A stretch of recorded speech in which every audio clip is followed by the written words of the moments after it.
August is going to be a month of power, control, and trust. So if we look at the chart, this full moon has some really powerful and significant transits and planetary alignments that are really the essence of the entire month. So we have Moon with Pluto, but also we have a Mars and Saturn opposition, a Sun-Pluto opposition, Mercury-Pluto opposition. These are all really powerful alignments. We also have a Jupiter and Venus conjunction in Gemini, and we have a really tight aspect of Saturn onto Uranus. So I'm going to do a breakout video of the Mars-Saturn opposition. But just to speak to it a little bit, Mars, Saturn, and Neptune all at 7 degrees. Mars is in Virgo, Saturn and Neptune are in Pisces. And this opposition can really create some tension and resistance, as well as challenges between the planets involved. It can feel somewhat confrontational, especially since the two planets involved are malefic in nature. So Saturn and Mars, in this case, are creating this tension between action and delay, structure and change. It's about boundaries versus freedom, as well as this balance between practicality and really unrealistic limitations.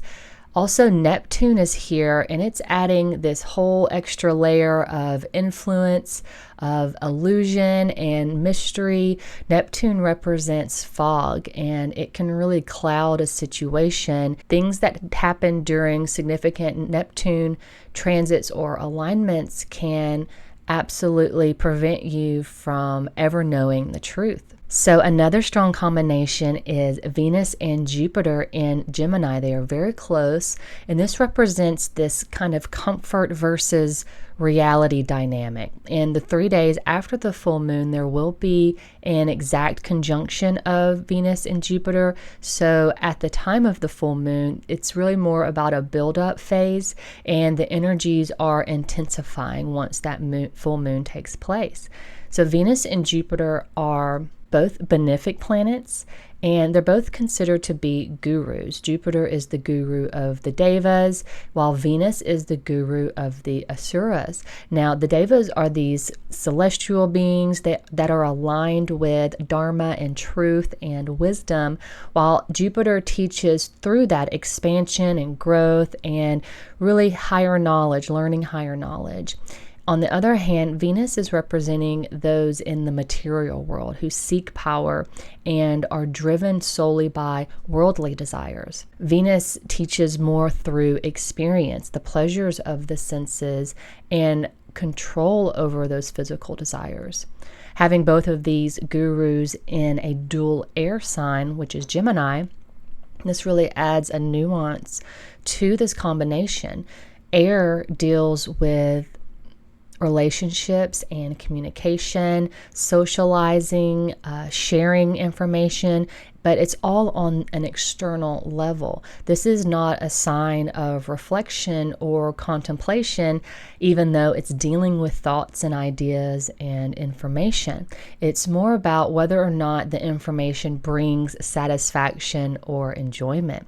Still, the higher octave of Gemini is to ask questions, to weed out the false information in search for the truth, rather than over-consuming information for the sake of consuming and not doing anything with it.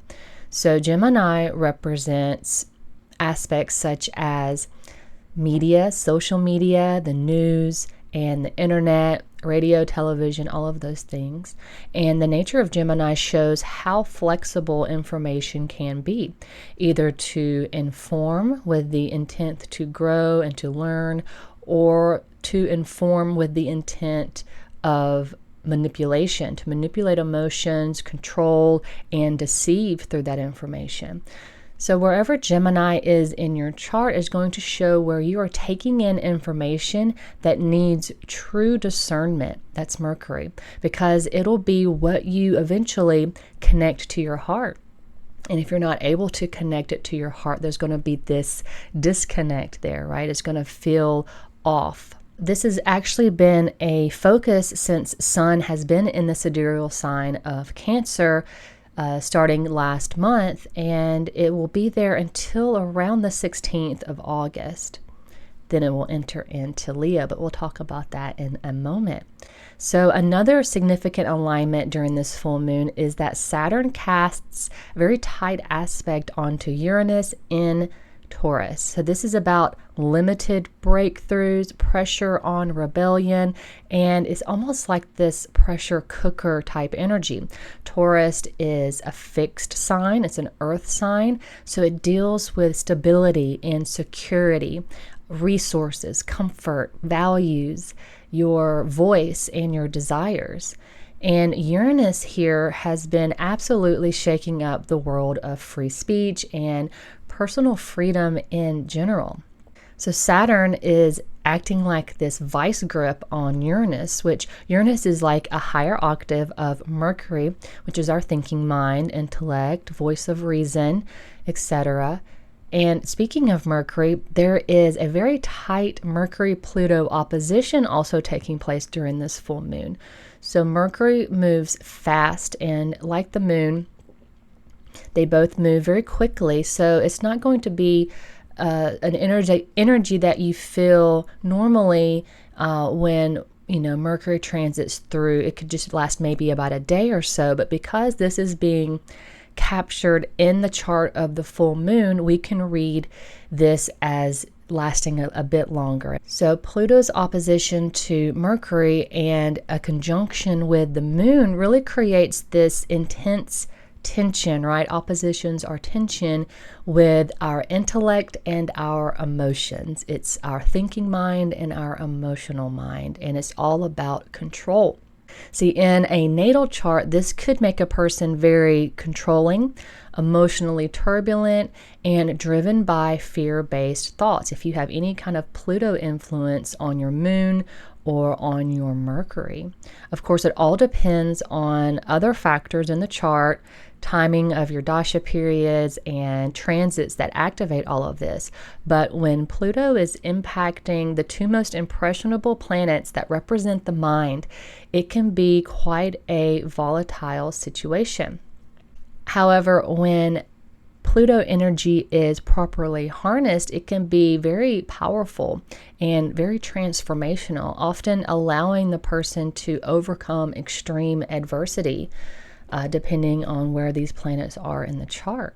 So the very essence of a full moon is naturally an opposition, right? The moon opposes the sun, fully reflecting its light, and the sun in Cancer has been bringing focus to our heart and our emotional mind, how we nourish, how we nurture ourselves and others. And now moon is in the opposite house. It's in Capricorn. It's lit up there in this sign of practical action. So Cancer is about what we connect to our hearts. It's where we make emotional connections. It's associated with the fourth house, which indicates mother and heart. It's your home, your personal space. And wherever Cancer is in your chart is actually where you tend to take things personally. Now, contrary to Cancer is Capricorn. It's where we seek recognition. It's also a sign of practicality, and it is an earth sign, so it has that stable and practical and kind of just grounded, common sense type approach. But this axis of Cancer and Capricorn is also feminine. So the actions here can be more passive, they can be more reactive to others. Cancer and Capricorn are both movable, so it creates this movable axis which is very changeable in nature.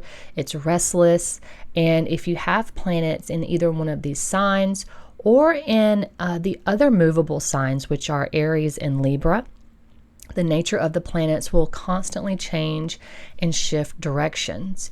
So this full moon cycle is in this movable axis, really suggesting kind of fleeting and unreliable emotions at this time.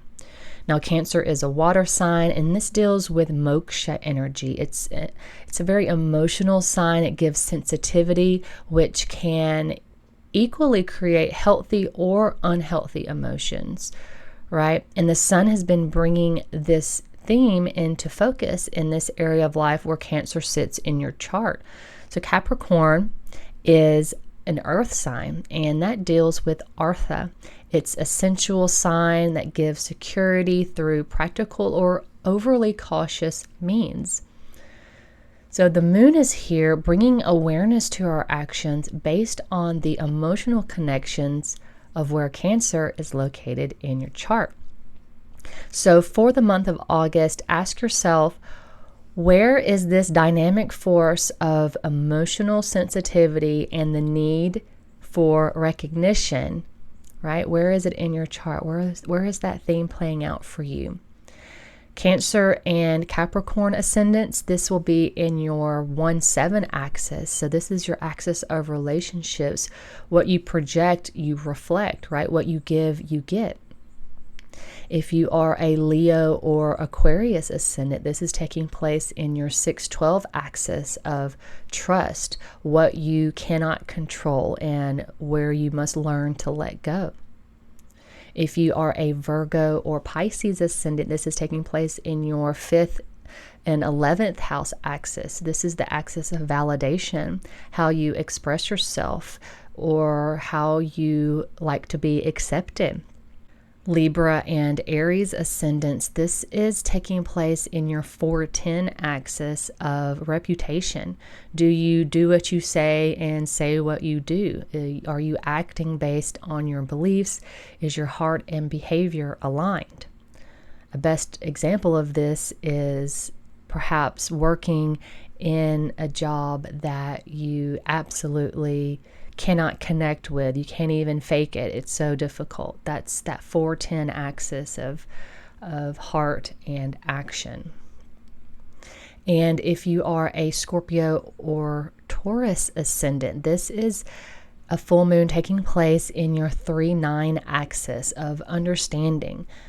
So you only know what you know. So are you being curious enough to keep your beliefs in balance? Sagittarius and Gemini ascendants, this is taking place in your 2-8 axis of independence.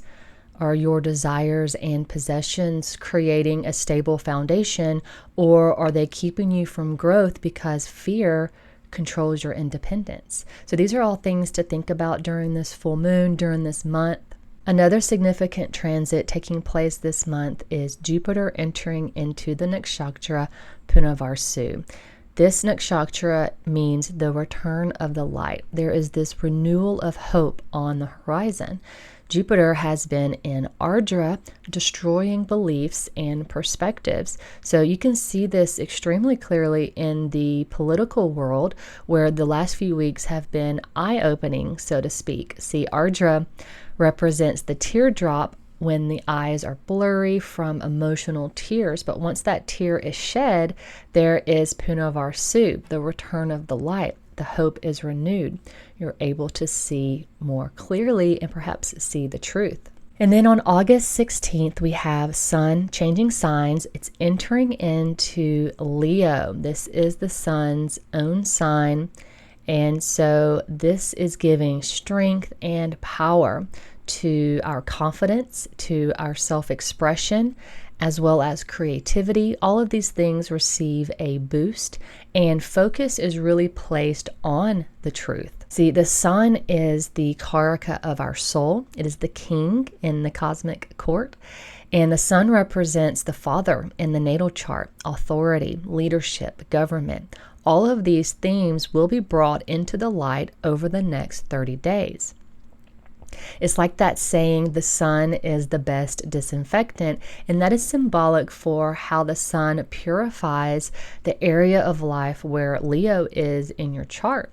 The house where Leo is in your chart is where you shine. Leo is associated with the 5th house, a house of Dharma, fire. It indicates good fortune. It's the house where good karma from past lives is experienced. And the 5th house is also part of the 5-11 axis of truth, of validation, where your truthful expression is either accepted or it's suppressed by the expectations of society. It is the axis of validation because it shows how much or how little you need the acceptance of others to express yourself, to express your truth. Now, something to keep in mind is that Sun is now joined with K2, and whenever we have the luminaries with the nodes, specifically the Sun, then we have eclipses coming up. So I will talk about that in my next video. Now, for Sun in Leo, let's look at what this means for you based on your ascendant. So Aries, this is your 5th house. This is going to be bringing a focus to your children, self-expression, what you create. It's also a house of your mind, your creative intelligence. It can also deal with your imagination and with speculation. So the 5th house is also a house of fun and joy. It's a Dharma house for you. This is a Sun cycle all about your life purpose and fulfillment. So those themes will come up during this time. Taurus ascendant, this is Sun in Leo in your 4th house. So this is going to bring into focus themes around home life, your mother, things you do in private. It's a moksha house, so it's also going to signify some sort of end to a cycle. Something is wrapping up. Gemini, this is a 3rd house cycle for you. Sun is in your house of siblings, family, friends, courage, ego. And the 3rd house is a Kama house. So this is going to deal with your desires and happiness, how you feel satisfied. Also, it's going to deal with communication and sharing, those sorts of things. Cancer, this Sun is in your 2nd house of family and independence, money, resources, speech. The 2nd house is an Artha house, so it's going to deal with efforts and hard work. Leo, of course, this is your solar cycle. It's going to be Sun in your 1st house. So this is your physical body. This is you. This is all areas of your life will be impacted, and it's also going to be aspecting your 7th house of relationships. So keep that in mind. And the 1st house is a Dharma house. So this is also dealing with your life purpose and fulfillment. Virgo, the Sun in Leo is your 12th house. So this is more of a time for solitude, sleep. You could have really important dreams at this time. You may feel prone to want to escape or kind of run away from problems. It's also a house of expenses, and it's a moksha house. So again, this is indicating some sort of end of a cycle that is taking place. Libra ascendant, the Sun in Leo is in your 11th house. So this is dealing with your friend groups, your goals and aspirations. It's also where you get rewarded, where you receive gains, the fruits of your labor. And the 11th house is a Kama house. So this is going to deal with desires and happiness, communication, relationships, those sorts of things. Now, Scorpio, Sun in Leo is in your 10th house of career, action, reputation, karma, your boss, authority, government. And the 10th house is an Artha house. So this is going to be dealing with your efforts and hard work, themes of resources, those sorts of things. Sagittarius, the Sun in Leo is in your 9th house. So this is bringing up themes of father, your teachers, perhaps even long distance travel, but also higher learning, religion, beliefs. And the 9th house is the luckiest house in the chart. It's also a Dharma house. So this is going to deal with your life purpose and fulfillment, destiny type things. Capricorn ascendant, Sun in Leo is in your 8th house. So this is a transit that's going to possibly activate themes around your in-laws or something that's very sudden and transformational. It can also deal with just change in general or any fears that may come up. And it's also the house of undoing. So it's a moksha house, and this can also indicate like the end of a cycle in some way. Now, if you are an Aquarius ascendant, this is Sun and Leo in your 7th house. So this is all about your spouse, your relationships, your business partners. It's a Kama house, so obviously it's going to deal with your desires and happiness. It's going to be about socializing and sharing information. And Pisces, Sun and Leo is in your 6th house of health, work, service, challenges, daily routines, and the 6th house is an Artha house, so it's going to deal with your efforts and hard work and those sorts of things. Now, finally, we have Venus moving into Cancer on August 20th.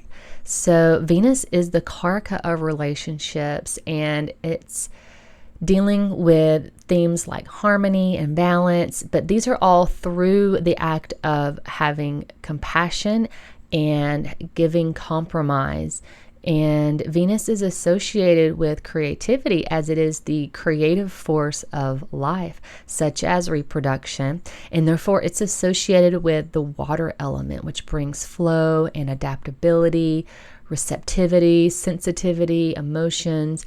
And because water is associated with feminine energy, there are no water signs that are masculine. Cancer, Scorpio, and Pisces are all water signs, therefore they are all feminine. And the earth signs are all feminine as well. Fire and air signs are masculine. They're more external, whereas feminine energy is more internal and reflective. So Venus in Cancer is this concentration of the water element, which is all about emotional flow. So just like water, our emotions and feelings are strongly connected to our environment. What we feel physically has a strong influence on how we feel emotionally. And some are more sensitive than others, but this is the elemental connection between the physical and emotional levels. Venus in Cancer will be this test of emotional resilience in a way. So how does your physical environment affect your emotional state? Venus is about balance, but not necessarily equilibrium. It's more about how much it takes for happiness or contentment to occur. So what level of satisfaction do you need to achieve in order to be happy?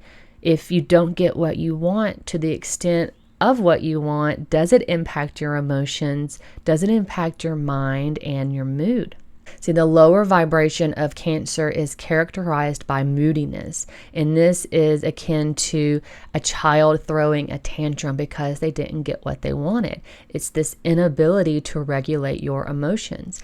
And at the same time, this higher octave of Cancer is about sensitivity, but being sensitive to receive and not let it overtake you, right? As an adult, you can not get what you want and move on, right? So that's the idea there. And instead of letting the emotions create a disturbance in your life, you're able to just move on, right? You don't let it take over. So rather than react, we should always be focused on letting something flow through. Avoid that resistance and flow like water. If you stuck around, thank you so much for watching. I hope you have an excellent August. Be sure to like and subscribe. I've got that Mars-Saturn opposition video coming out next week. So with that being said, I will see you in the next video.